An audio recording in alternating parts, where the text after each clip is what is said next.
You know what can almost ruin a game? Escort quests. Protect this zone and guy from random dudes quest.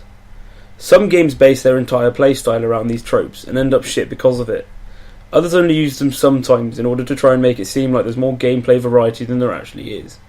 Maybe if AI was better, then such missions would not be a pain.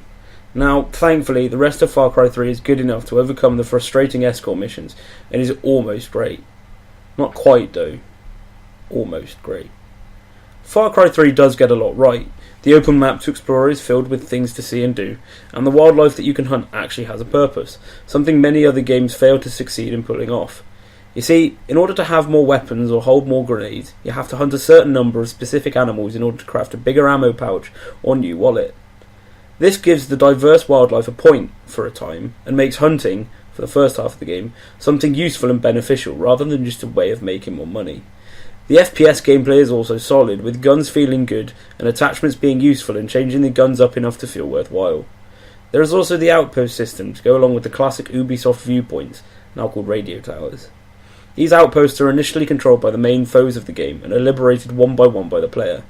You can do this however you like, retarded redneck style with guns blazing in through the front in a burning jeep, or you can go super stealthy and snipe pirates one by one from a great distance using a silent sniper rifle, and everything in between. I went for the sniper option, and I must say, watching the confused guards panic more and more as I take out each one of their friends before zeroing my sights in on the last is great fun.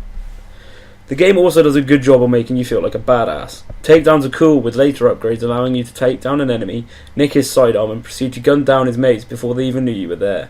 And the best part about this is that I can have half the game to use them. I can unlock most of these before completing the first island, and then use my newfound badassery to fuck up the day of any privateer I meet on the second island. You feel like the ultimate warrior that everyone is calling you, and that's okay with me. Now, I'd like to talk story. Far Cry 3 has been praised by many to have a good story, and I can see why. Characters are developed-ish, kinda only really Jason and the main villains, and there are firm goals for the characters' actions. But I would hesitate to call the story anything more than good. The endings are either unbelievable or shite, and our drug-addled main character is super unbelievable. It takes him only 2 kills to get used to the thought of braining some poor bastard with his machete, and his slow descent into power-hungry madness is, while fun to behold, all too fast. He doesn't take much convincing to drink bizarre drug drinks or inject himself with unknown substances created by mixing plants he's found dotted around the island's jungles. Many claim that the story is saved by one of the primary villains, Vaas Montenegro, who you first meet in the beginning of the game, and is also the character that Ubisoft used to market the game.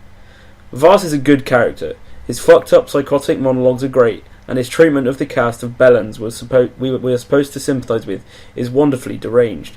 But that's it. They kill him off at the end of Act 1, only to replace him with unremarkable villain deranged subtype B Alpha, who doesn't feel anywhere near as interesting or screwed up. I would say that Far Cry 3's story is good enough to keep me relatively engaged, but not enough to make me interested in the characters I'm dealing with. The game also only lasts as long as its story. The most you get from a side quest is some money and some experience points, and they have no branching narrative to add to the story of the island. Unlike a game like Skyrim's side quests, which often become massive stories in their own right, they just feel like odd jobs I could do in order to get stronger. They feel almost pointless towards the end, when the biggest reward I could get is 250 XP and $100.